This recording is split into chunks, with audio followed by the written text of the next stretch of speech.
She was born in Calgary, raised on stages across Western Canada, and built one of the most remarkable pop careers this country has produced in a generation. Yet when Tate McRae appeared in a high-profile promotional campaign tied to Team USA ahead of the Milan Cortina 2026 Winter Olympics, a wave of backlash erupted from the very fans who had cheered her loudest. The controversy that followed was not simply about a television advertisement. It cracked open something far older and far more complicated, a running anxiety that sits at the heart of Canadian cultural identity whenever one of its brightest stars gets pulled into the gravitational field of the American entertainment machine. To understand why this particular moment landed so hard, it helps to understand where Tate McRae stands right now in the Canadian music landscape. The 21-year-old from Calgary is not merely a local success story exported south. She is, by nearly every credible metric available, the biggest Canadian pop artist of her generation.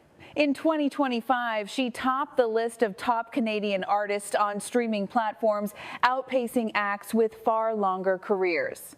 Heading into February 2026, she was sitting on 6 nominations for the JUNO Awards. Canada's most prestigious annual music honors a staggering number that placed her in rare company.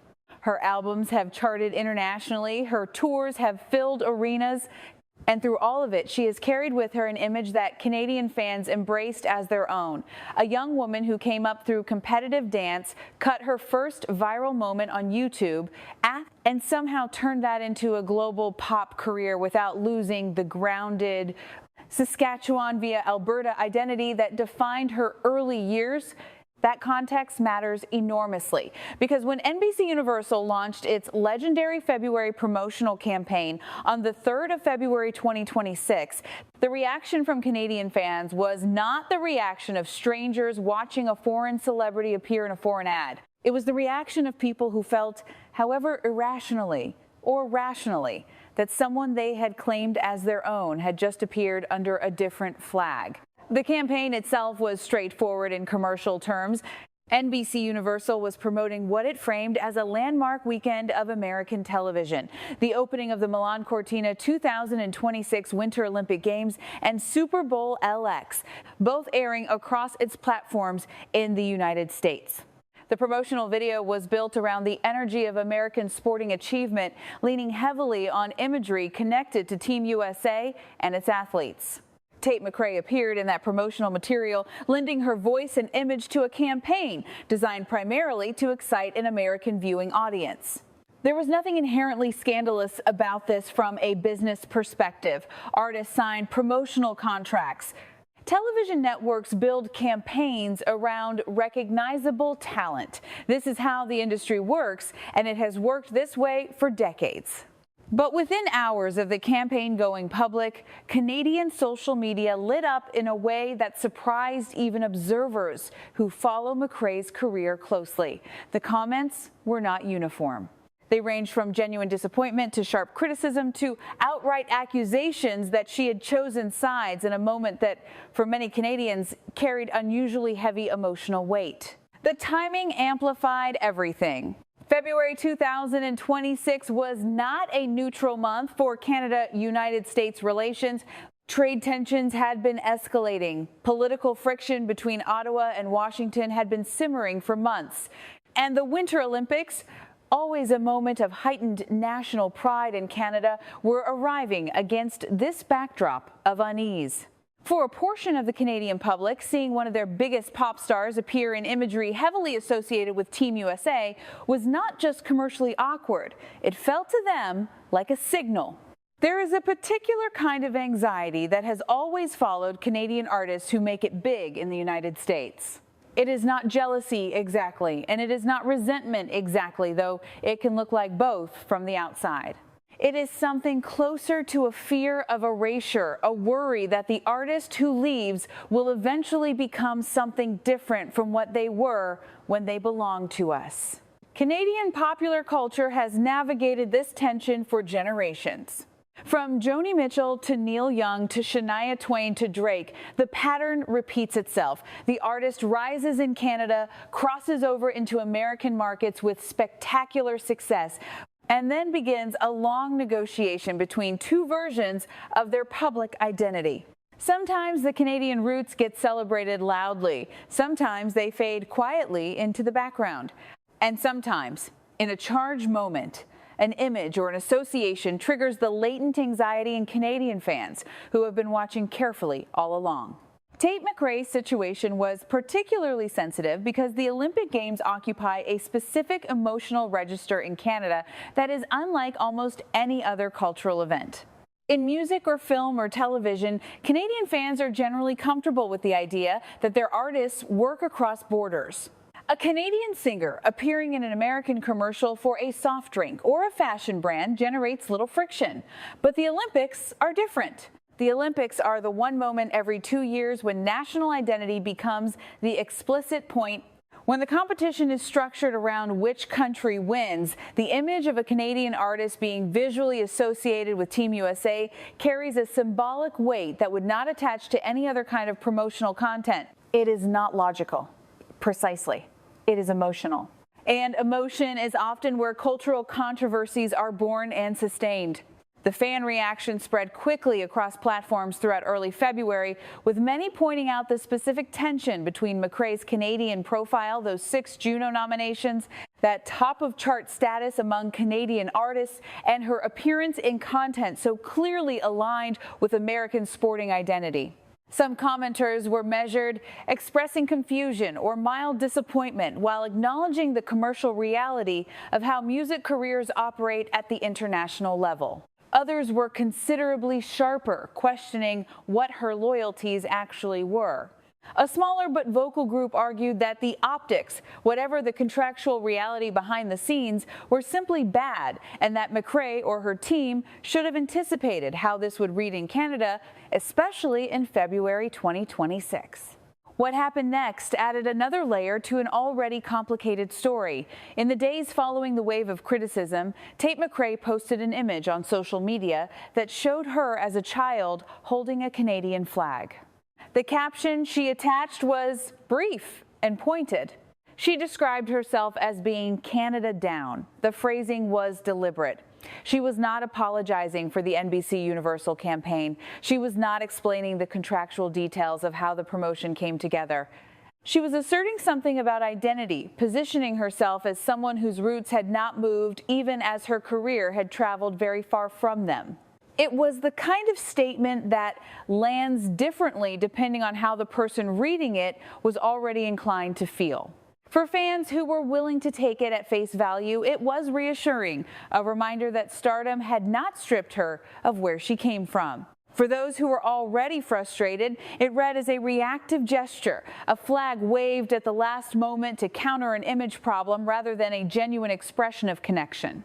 The honest assessment, removed from the heat of the immediate controversy, is probably that both readings contain some truth.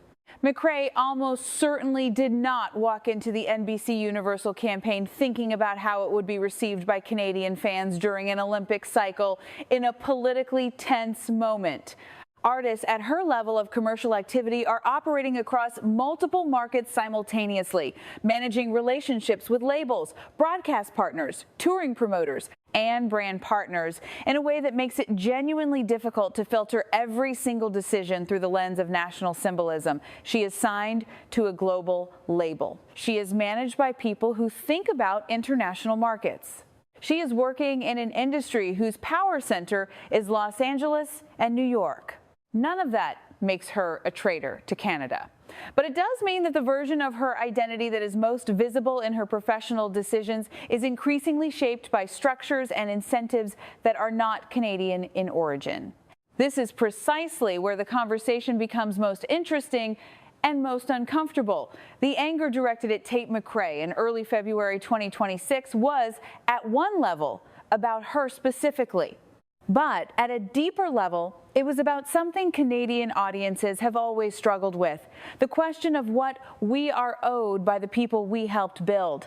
When a country of 39 million, sandwiched beside a cultural superpower of 350 million, produces an artist of McRae's caliber, there is an unspoken expectation that gets attached to that success. The expectation is not always articulated clearly. It rarely needs to be. It lives in the way Canadian fans talk about their artists, the pride that is genuine and deep, but carries within it a quiet possessiveness. We made you, the feeling goes. And somewhere in that feeling is the anxious corollary, don't forget us when they come calling. The trouble is that at a certain scale of success, the America that comes calling is not a metaphor. It is NBC Universal and the Super Bowl and the Olympics on American television and a marketing budget that dwarfs anything the Canadian music industry can offer. And for an artist navigating that landscape, the choice to participate in a high-profile campaign is rarely experienced as a statement of allegiance. It is experienced as a professional opportunity. The gap between those two framings, the fan's symbolic reading and the artist's practical reality, is where most of the genuine heartbreak in these situations lies. Neither side is entirely wrong. Neither side is entirely right. What the McRae controversy surfaced, perhaps more clearly than any single incident in recent Canadian pop culture memory, is the difficulty of being a global Canadian artist in a moment of heightened national consciousness. Canada in 2026 is a country acutely aware of its relationship with the United States, economically, politically, and culturally. The discourse around Canadian sovereignty, around protecting Canadian industries and Canadian identity from American absorption, has been louder and more urgent in recent years than at almost any point since the free trade debates of the 1980s.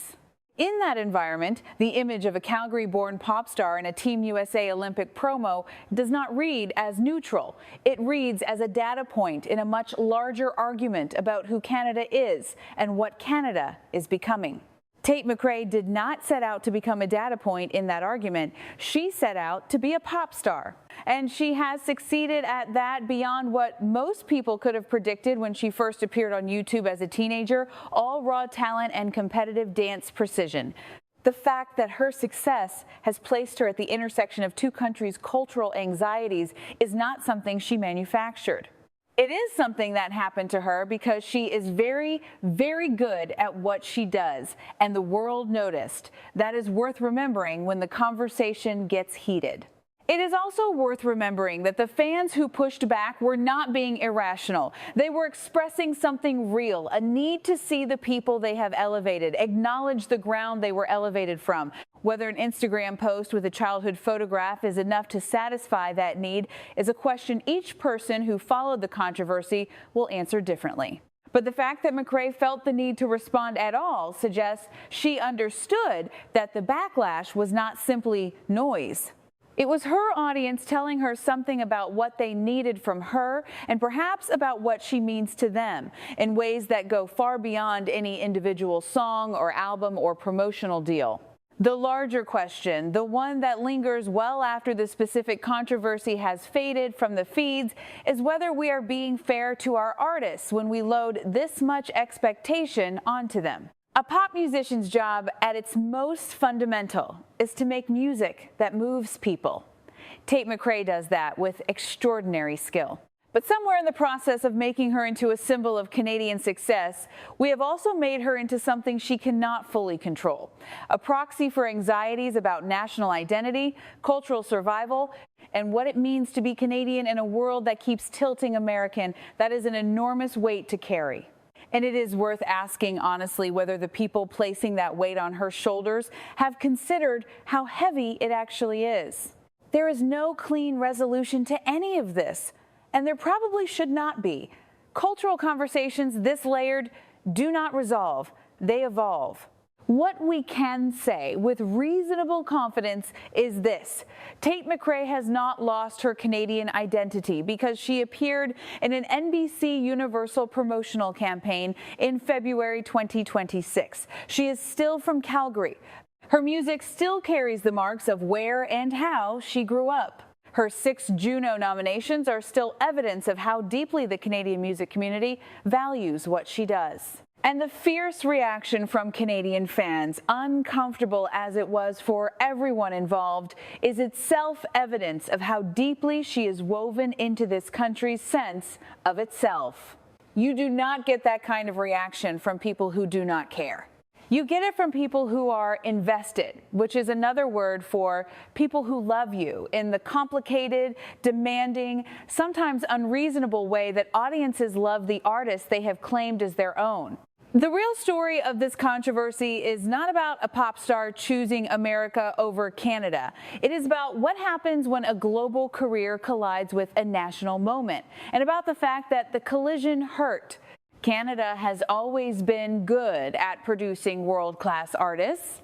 We have been less consistent at knowing how to share them with the world without flinching. Tate McRae is not the first Canadian star to navigate this tension, and she will not be the last.